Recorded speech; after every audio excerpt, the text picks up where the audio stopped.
Hi friends, இந்த வீடியோவில் IoT processor அதில் உள்ள இம்பார்ட்டன்ட் கொஸ்டின்ஸ் எல்லாமே பார்ப்போம். ஸோ இது வந்து யூனிட் வைஸ் நம்ம போட்டிருக்கோம்.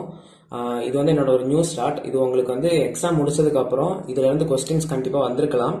அது வந்திருக்கா எப்படி, இல்லை நம்ம இதை கண்டினியூ பண்ணணுமா அப்படின்றத நீங்கள் கமெண்ட்ஸில் சொன்னீங்கன்னா அதுக்கு பேஸ் பண்ணி நெக்ஸ்ட் சாப்டர்ஸுக்கும் போடுவேன், நெக்ஸ்ட் சப்ஜெக்ட்ஸ்க்கும் போடுவேன். ஸோ இது வந்து ரொம்ப இம்பார்ட்டன்ட் தான், நல்லா அனலைஸ் பண்ணி தான் எடுத்திருக்கோம். ஸோ இந்த 4 கொஸ்டின்ஸ் படிச்சுட்டா வருமானு கேட்டால் மோஸ்ட்டாக எக்ஸ்பெக்ட் பண்ணிடலாம். இதுல இருந்து ஒரு யூனிட்டுக்குமே நம்ம 4 கொஸ்டின்ஸ் கொடுத்துருக்கோம். அதில் வந்து நியர்லி 2 கொஸ்டின்ஸ் வந்து ரொம்ப இம்பார்ட்டன்ட்னு நம்ம ஸ்பெசிஃபை பண்ணி கொடுக்கலாம். ஸோ 4 கொஸ்டின்ஸும் படிச்சிட்டோம்னா கண்டிப்பாக ஒன்று எக்ஸ்பெக்ட் பண்ணலாம். இதெல்லாம் சிலபஸ்ல இருந்து டைரக்ட் கொஸ்டின்ஸ் தான். ஓகேவா? ஸோ ஃபர்ஸ்ட் யூனிட்ல போயிடலாம். ஃபர்ஸ்ட் யூனிட்ல நமக்கு வந்து பஸ் இன்டர்ஃபேசஸ், இது வந்து சிலபஸ்ல லாஸ்ட்ல வருது. பட் இதுல வந்து different types of bus interfaces கொடுத்துருப்பாங்க. அது எல்லா பஸ் இன்டர்ஃபேஸஸுமே படிச்சிட்டோம்னா மோஸ்டா நமக்கு அதுல இருந்து எக்ஸ்பெக்ட் பண்ண முடியும். ஸோ இந்த பஸ் இன்டர்ஃபேஸ் வந்து ரொம்ப இம்பார்ட்டன்ட். அப்புறம் வந்து cortex M3 block diagram and explanation, அதுக்கு ஒரு பிளாக் டயக்ராம் இருக்கும். அந்த ஆர்கிடெக்சரை படிச்சுட்டு அது வச்சு உள்ள எக்ஸ்பிளனேஷன்ஸையும் நம்ம வந்து பார்க்கணும். அதுவும் ஒரு இம்பார்ட்டன்ட் கொஸ்டின்ஸ் தான், அது ரொம்ப இம்பார்ட்டன்ட். நெக்ஸ்ட் வந்து கார்டெக்ஸ் M3 இன்ஸ்ட்ரக்ஷன் செட், இதுவும் இந்த 3 கொஸ்டின்ஸுமே நமக்கு கண்டிப்பா ஒன்னு எக்ஸ்பெக்ட் பண்றதுக்கு மோர் சான்சஸ் இருக்கு. இது ஐஓடி ப்ராசஸர்ல உள்ள இம்பார்ட்டன்ட் கொஸ்டின்ஸ். 4th கொஸ்டின்ஸ் பார்த்தோம்னா exceptions and interrupts. So exceptions and interrupts எங்கேயாவது ஒரு கொஸ்டின்ஸ் கண்டிப்பா நமக்கு எக்ஸ்பெக்ட் பண்ண முடியும். எய்தர் இன் 2 மார்க், இல்ல 13 மார்க், இல்ல வேற ஏதாவது ஒரு 13 மார்க்ல ஒரு சப்டிவிஷனா கூட கேட்கறதுக்கு அது வாய்ப்பு இருக்கு. நிறைய கான்செப்ட்ஸ்லாம் நமக்கு இந்த எக்ஸப்ஷன்ஸ் அண்ட் இன்டரப்ட்ஸ் வந்து இன்வால்வ் ஆகுது. ஸோ தட் இந்த டாபிக்ஸும் நமக்கு தெரிஞ்சிருக்கணும். ஸோ இது வந்து யூனிட் 1ல உள்ள இம்பார்ட்டன்ட் கொஸ்டின்ஸ். நெக்ஸ்ட் வந்து யூனிட் 2 பார்ப்போம். யூனிட் 2ல வந்து நமக்கு என்ன இருக்குன்னா late arrivals and interrupt latency ரொம்ப இம்பார்ட்டன்ட். அப்புறம் வந்து NVIC வந்து நமக்கு செகண்ட் சாப்டர்லயும் வருது, 4th சாப்டர்லயும் வருது. ஸோ எய்தர் ஆஃப் த சாப்டர்ல எக்ஸ்பெக்ட் பண்றதுக்கு மோர் சான்சஸ் இருக்கு. NVIC வந்து நெஸ்டட் வெக்டர் இன்டரப்ட் கண்ட்ரோலர், அதை பத்தி பார்க்கணும். தேர்ட் வந்து எக்ஸப்ஷன் டைப்ஸ், அது இல்லைன்னா ஃபால்ட் எக்ஸப்ஷன்ஸ், இதுல ஏதாவது ஒன்று எக்ஸ்பெக்ட் பண்ணலாம். அப்புறம் வந்து supervisor call and bendable service call, இதுவும் நமக்கு வந்து இம்பார்ட்டன்ட் தான். இதுல இருந்து ஏதாவது ஒரு கொஸ்டின் எக்ஸ்பெக்ட் பண்றதுக்கு மோர் சான்சஸ் இருக்கு. இது யூனிட் 2ல உள்ள இம்பார்ட்டன்ட் கொஸ்டின். இனி யூனிட் 3 பார்ப்போம். யூனிட் 3ல வந்து மல்டி ப்ராசஸர் கான்ஃபிகரேஷன் ரொம்ப இம்பார்ட்டன்ட்.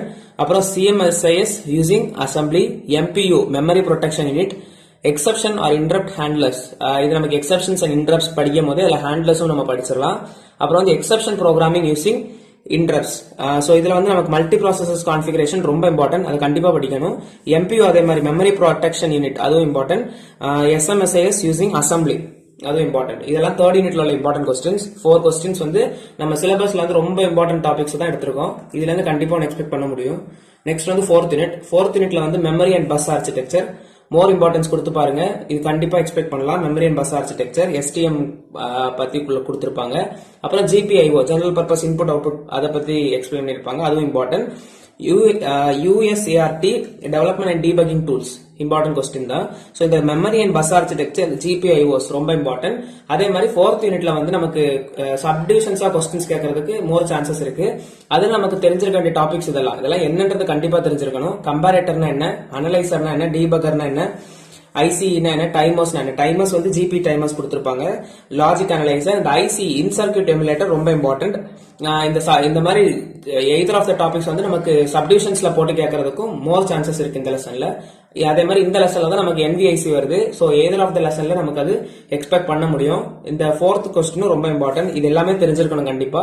எய்தர் உங்களுக்கு வந்து இது 2 மார்க்ஸ்ல யூஸ் ஆகும், இல்ல 13 மார்க்ல சப்டிவிஷனாவும் கேட்கலாம். இல்லனா ஒரு 13 மார்க்ல நமக்கு ஆட் ஆன் பண்ணி கேட்கக்கூடிய கொஸ்டின்ஸ்லயும் இந்த டாபிக்ஸ் எல்லாம் கேட்கறதுக்கு சான்சஸ் ரொம்ப ஜாஸ்தியா இருக்கு. சோ இதெல்லாம் 4th லெசன்ல உள்ள இம்பார்ட்டன்ட் கொஸ்டின்ஸ், நல்லா பாத்துக்கோங்க. ஃபர்ஸ்ட் ப்ரிஃபரன்ஸ் வந்து நீங்க இப்போ கொடுக்குறீங்கன்னா bus and memory and bus architecture கொடுக்கணும், GPIOs கொடுக்கணும். அதே மாதிரி இந்த யூனிட்ல மல்டி ப்ராசஸர் நம்ம ரவுண்ட் போட்டிருக்க 3 கொஸ்டின்ஸ் கம்பல்சரியா படிச்சுட்டு போகணும், அது படிக்காம போயிடாதீங்க. நெக்ஸ்ட் வந்து 5th லெசன் பார்ப்போம். அடுத்து வந்து 5th லெசன். ஸோ 5th லெசன்ல வந்து என்னன்னா அப்ரோச் ஃபார் SOC டிசைன் ரொம்ப இம்பார்ட்டன்ட். அதே மாதிரி நமக்கு இந்த image compression and video compression, இந்த 2 கொஸ்டின்ஸ்மே ரொம்ப இம்பார்ட்டன்ட். அப்புறம் பார்த்தோம்னா சிஸ்டம் ஆர்கிடெக்சர், அதுல நிறைய கொடுத்திருப்பாங்க. அதுல எய்தர் ப்ராசஸர் ஆர்கிடெக்சர், காம்பனன்ட்ஸ், அதோட மெமரிஸ், இதாவது கண்டிப்பா தெரிஞ்சிருக்கணும். அப்புறம் வந்து AES அப்ளிகேஷன் ஸ்டடிஸ், AES கொடுத்திருப்பாங்க, அதையும் நமக்கு வந்து தெரிஞ்சிருக்கணும். ஸோ 5th யூனிட்ல இதுதான் 4 தான் இம்பார்ட்டன்ட் கொஸ்டின்ஸ். அதுல நமக்கு மோஸ்ட் ஆஃப்னா நீங்க ரொம்ப ப்ரையாரிட்டி கொடுத்து படிக்க வேண்டியது வந்து approach for SOC design, image compression and video compression. எல்லா யூனிட்டுக்குமே ஒரு 2 to 3 கொஸ்டின்ஸ் வந்து ரொம்ப இம்பார்ட்டன்டா இருக்கு. அதை வந்து படிக்காம போயிடக்கூடாது. அண்ட் மோர் ஓவர் அதுக்கு கூட கொடுத்திருக்க கொஸ்டின்ஸையும் படிச்சுட்டு போகணும். இது போக நமக்கு கண்டிப்பா மோஸ்டா ஒரு 4 to 5 கொஸ்டின்ஸ் இதுல இருந்து நமக்கு அட்டன் பண்ணலாம். ஒரு எக்ஸாம் முடிச்சதுக்கு அப்புறம் நீங்க கமெண்ட் பண்ணுங்க இதுல இருந்து கொஸ்டின்ஸ் வருதா அப்படின்றது. அதை பேஸ் பண்ணி நமக்கு வந்து என்ன சேஞ்சஸ் பண்ணணும் அப்படின்றத பார்ப்போம்.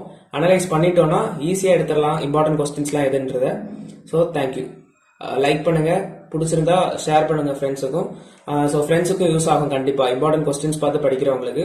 அப்புறம் வந்து இது வந்து நம்ம சிலபஸ் பார்த்து தான் எடுத்திருக்கோம். சிலபஸ்ல இருந்து ரொம்ப இம்பார்ட்டன்ட் டாபிக்ஸா கேதர் பண்ணி தான் எடுத்திருக்கோம். அது ஹாஃப் சிலபஸையும் கவர் பண்ணுது அண்ட் ரொம்ப இம்பார்ட்டன்ட் டாபிக்ஸ். ஸோ பிடிச்சிருந்தா ஷேர் பண்ணுங்க, சப்ஸ்கிரைப் பண்ணிக்கோங்க. தேங்க்யூ.